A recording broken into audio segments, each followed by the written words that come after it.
Hi friends, welcome to my channel. ನನ್ನ ಚಾನಲ್ನ ಇನ್ನೂ ಸಬ್ಸ್ಕ್ರೈಬ್ ಮಾಡ್ಕೊಳ್ಳಿಲ್ಲ ಅಂದರೆ ಇವಾಗಲೇ ಸಬ್ಸ್ಕ್ರೈಬ್ ಮಾಡ್ಕೊಳ್ಳಿ. ಇವತ್ತಿನ ನೀನಾದಿನ ಎಪಿಸೋಡ್ನಲ್ಲಿ ಏನಾಗುತ್ತೆ ಅಂದರೆ ಸೌಂದರ್ಯ ಸೀಮಂತ ಎಲ್ಲ ನಡೀತಾ ಇರುತ್ತೆ. ಬೇಕಂತ ದೇವಕಿನೇ ವೇದಂಗೆ ಅವಮಾನ ಮಾಡಬೇಕು ಅಂತಲೇ ಅಕ್ಷತೆ ಹಾಕಬೇಡ ಅಂತ ಹೇಳ್ತಾಳೆ. ಆವಾಗ ವೇದ ಬೇಜಾರಲ್ಲಿ ನಿಂತ್ಕೊಂಡಿದ್ದಾಗ ನೀನೊಮ್ಮೆ ಒಂದು ಹಾಡು ಹೇಳು ನೋಡು, ಹಾಡು ಹೇಳಿ ಆದರೂ ನೋಡುವ ನಿನ್ನ ವಾಯ್ಸ್ ಹೇಗಿದೆ ಅಂತ ಹೇಳ್ತಾಳೆ. ಆವಾಗ ವೇದ ಇಲ್ಲ ನಾನು ಹಾಡಲ್ಲ ಅಂತಾಳೆ. ಏನೇ ನೀನು ನಾನು ಹೇಳಿದಾಗೆ ಕೇಳಬೇಕು, ಉಮಾ ನೀನು ಹೇಳು ಅಂತ ಹೇಳ್ತಾಳೆ. ಆವಾಗ ಅವ್ರು ಹೇಳ್ತಾರೆ ವೇದ ಹಾಡಮ್ಮ, ಅದ್ರ ಮೂಲಕ ಆದರೂ ಮಗುಗೆ ಆಶೀರ್ವಾದ ಸಿಗಲಿ ಅಂದಾಗ ವೇದ ಹಾಡು ಹೇಳ್ತಾಳೆ. ಸೌಂದರ್ಯಂಗೆ ಖುಷಿಯಾಗುತ್ತೆ, ಥ್ಯಾಂಕ್ಸ್ ವೇದ ಹಾಡು ಹೇಳಿದ್ದಕ್ಕೆ ಅಂತ.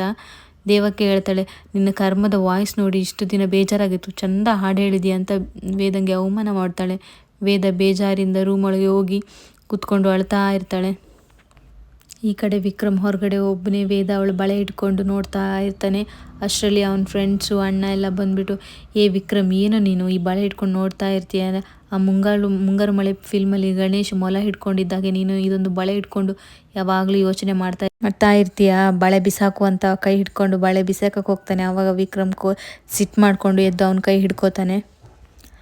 ನನಗೆ ಬಲವಂತ ಮಾಡಿ ಕೈಯಿಂದ ಬಿಡಿಸೋ ಪ್ರಯತ್ನ ಮಾಡಬೇಡ, ನಾನಾಗೆ ಬಿಡಬೇಕು ಅಂತ ವಿಕ್ರಮ್ ಹೇಳ್ತಾನೆ. ಆವಾಗ ಅವ್ರ ಅಣ್ಣ ಬಳೆ ಬಿಸಾಕು ಮರೆ, ಅದನ್ನ ಇಟ್ಕೊಂಡು ಏನು ಮಾಡ್ತೀಯ ಅಂದಾಗ ನನಗಾಗಿರೋ ಅವಮಾನ ನೋವು ಗಾಯ ನನಗೆ ಮಾತ್ರ ಗೊತ್ತು, ಅದು ಸಣ್ಣಗಾಗೋವರೆಗೂ ನನಗೆ ಸಮಾಧಾನ ಇಲ್ಲ, ಈ ವಿಷಯದಲ್ಲಿ ನನಗೇನು ಹೇಳಬೇಡ ಅಂತ ವಿಕ್ರಮ್ ಅಲ್ಲಿಂದ ಹೊರಟೋಗ್ತಾನೆ. ಆವಾಗ ಅವನ ಫ್ರೆಂಡ್ಸ್ ಎಲ್ಲ ಇದೇನು ಇವನು ಈ ಥರ ಮಾಡ್ತಿದ್ದಾನೆ ಅಂದಾಗ ವಿಕ್ರಮ್ ಅಣ್ಣ ಹೇಳ್ತಾನೆ ಇವನಿಗೂ ಇದಕ್ಕೆಲ್ಲ ಒಂದು ಪರಿಹಾರ ಇದೆ, ಆ ವೇದಳಿಗೆ ಒಂದು ಕೆಡ್ಡ ತೋಡ್ತಾ ಇದ್ದಾನೆ, ಆವಾಗ ಇವನಿಗೂ ಖುಷಿ ಆಗ್ತದೆ, ಅವಳಿಗೂ ಅವಮಾನ ಆಗ್ತದೆ ಅಂತ ಹೇಳ್ತಾನೆ. ಈ ಕಡೆ ದೇವಕ್ಕೆ ಹೀಗೆ ಮಾಡಿರೋದಕ್ಕೆ ವೇದ ತುಂಬ ಬೇಜಾರು ಮಾಡಿಕೊಂಡು ಅಳ್ತಾ ಊಟ ಮಾಡದೆ ಕೂತ್ಕೊಂಡಿರ್ತಾಳೆ. ಆವಾಗ ಸೌಂದರ್ಯ ವೇದಳನ್ನು ಕರೆದು ಯಾಕೆ ಹೀಗೆ ಕೂತ್ಕೊಂಡಿದೆಯಾ, ಊಟ ಮಾಡಿದೆ, ನನ್ನ ಸೀಮಂತ ದಿನ ನೀನು ಹೀಗಿದ್ರೆ ಬೇಜಾರಾಗೋದಿಲ್ವ ನನಗೆ ಅಂತ ಹೇಳಿ ಅವಳೇ ಕೈಯಾರೆ ಊಟ ಮಾಡಿಸ್ತಾಳೆ ವೇದಂಗೆ. ಇದನ್ನು ನೋಡಿ ದೇವಕಿಗೆ ಕೋಪ ಬರ್ತದೆ, ಇವಳಿಗೆ ಎಷ್ಟು ಹೇಳಿದ್ರು ಅರ್ಥ ಆಗೋದಿಲ್ಲ, ಇದೆಲ್ಲ ನನ್ನ ಕರ್ಮ ಅಂತ ಹೇಳ್ತಾಳೆ. ವೇದನು ಸೌಂದರ್ಯ ನನಗೆ ಊಟ ತಿನ್ನಿಸ್ತಾಳೆ. ಈ ಕಡೆ ವಿಕ್ರಮ್ಗೆ ತನ್ನ ತಾಯಿದೇ ನೆನಪಾಗುತ್ತೆ. ನನ್ನನ್ನು ಬಿಟ್ಟು ಸಣ್ಣ ವಯಸ್ಸದಲ್ಲೇ ಹೊರಟು ಹೋದ್ರಲ್ಲ, ಯಾಕೆ ಹೋದರು, ಎಲ್ಲಿದ್ದಾರೆ, ಏನು ಕಾರಣ ಅಂತಲೇ ಅವನಿಗೆ ಗೊತ್ತಾಗಲ್ಲ. ತುಂಬ ತಾಯಿ ನೆನಪಾಗಿ ಬೇಜಾರು ಮಾಡಿಕೊಂಡು ಕೂತ್ಕೊಂಡಿರ್ತಾನೆ.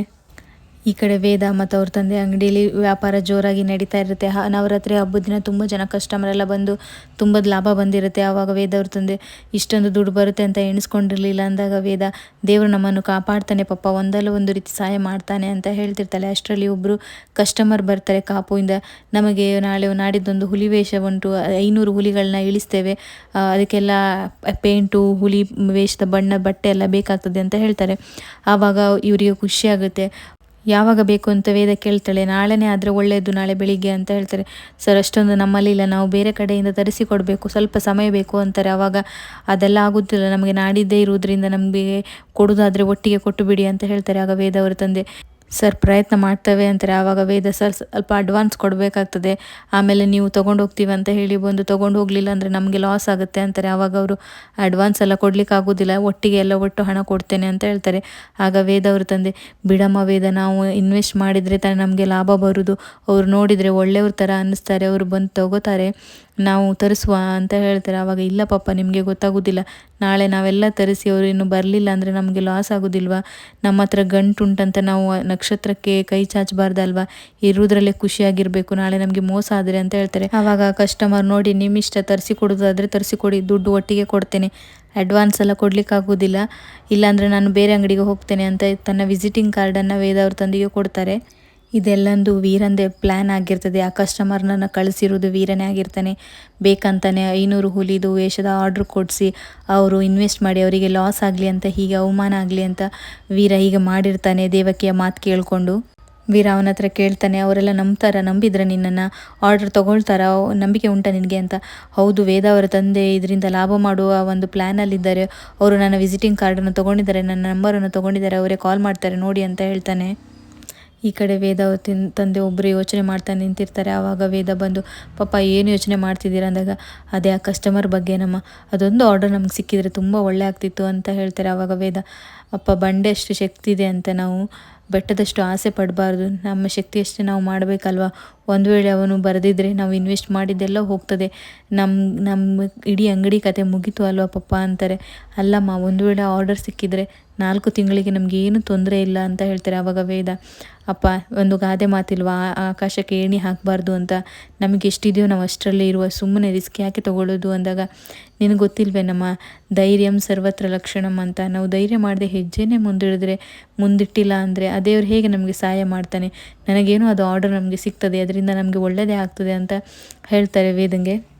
ಪಾಪ ಅತಿ ಆಸೆ ಗತಿಗೇಡು ಅಂತ ನೀವು ಕೇಳಿಲ್ವಾ, ಈ ಸರಿ ನಾವು ಅಂದ್ಕೊಂಡಿದ್ದಕ್ಕಿಂತ ಜಾಸ್ತಿನೇ ದುಡ್ದಿದ್ವಿ, ಸಾಕಲ್ವಾ ಪಾಪ, ಮತ್ತು ಯಾಕೆ ಸುಮ್ಮನೆ ಇದೆಲ್ಲ ಅಂತ ಹೇಳ್ತಾಳೆ. ನನಗೆ ಸ್ವಲ್ಪ ಹೊರಗಡೆ ಕೆಲಸ ಇದೆ, ನಾನು ಹೊರಗಡೆ ಹೋಗಿ ಬರ್ತೀನಿ ಅಂತ ವೇದ ಹೊರಗಡೆ ಹೋಗ್ತಾಳೆ. ವೇದ ಹೊರಗಡೆ ಹೋಗ್ತಿದ್ದ ಹಾಗೆ ವೇದ ಅವ್ರ ತಂದೆ ಅವ್ರು ಕೊಟ್ಟಿರೋ ವಿಸಿಟಿಂಗ್ ಕಾರ್ಡಲ್ಲಿರೋ ನಂಬರ್ಗೆ ಕಾಲ್ ಮಾಡಿಬಿಟ್ಟು, ಸರ್ ನೀವು ಈಗಷ್ಟೇ ನಂಬರ್ ಕೊಟ್ಟೋಗಿದ್ರಲ್ಲ ಅಂತಾರೆ. ಆವಾಗ ಅವನು ವಿಯ ಜೊತೆ ಇರ್ತಾನೆ, ಸ್ಪೀಕರ್ ಆನ್ ಮಾಡೋಕ್ಕೆ ಹೇಳ್ತಾನೆ. ಸರ್ ನಾನು ಅದಕ್ಕೆ ಕಸ್ಟಮರ್ ಹೇಳ್ತಾನೆ, ನಾನು ಬೇರೆ ಅಂಗಡಿಯಲ್ಲಿದ್ದೀನಿ, ನೀವು ಕೊಡೋಕ್ಕಾಗಲ್ಲ ಅಂತ ಹೇಳಿದ್ರಲ್ಲ ಅಂತ. ಆವಾಗ ವೇದ ಅವ್ರ ತಂದೆ ಹೇಳ್ತಾರೆ, ಇಲ್ಲ ಸರ್ ನಾವು ಕೊಡ್ತೀವಿ, ನಾಳೆ ಸಂಜೆನೇ ಕೊಡ್ತೀವಿ ಅಂತ ಹೇಳ್ತಾನೆ. ಆವಾಗ ನಾಳೆ ಸಂಜೆ ಆಗಲ್ಲ, ಬೆಳಿಗ್ಗೆನೇ ಬೇಕು ಅಂತ ಹೇಳ್ತಾನೆ. ಸರ್ ಪ್ರಯತ್ನ ಮಾಡ್ತೀನಿ, ನೀವು ಬೇರೆ ಅಂಗಡಿಗೆಲ್ಲ ಹೋಗಬೇಡಿ, ಎಲ್ಲ ಬಟ್ಟೆ ಎಲ್ಲ ನಮ್ಮ ಅಂಗಡಿಯಲ್ಲೇ ಇದೆ, ಎಲ್ಲೂ ಸಿಗದಿರೋದು ನಮ್ಮ ಅಂಗಡಿಯಲ್ಲಿ ಇದೆ, ನಿಮಗೆ ನಾಳೆ ಖಂಡಿತ ತಂದು ಕೊಡ್ತೀನಿ ಅಂತ ಹೇಳ್ತಾನೆ. ಇಲ್ಲಿ ವೀರ್ ಮತ್ತು ಅವ್ನ ಫ್ರೆಂಡ್ಸ್ ಎಲ್ಲ ಪ್ಲ್ಯಾನ್ ಸಕ್ಸಸ್ ಆಗಿದೆ ಅಂತ ಖುಷಿಯಿಂದ ಇರ್ತಾರೆ.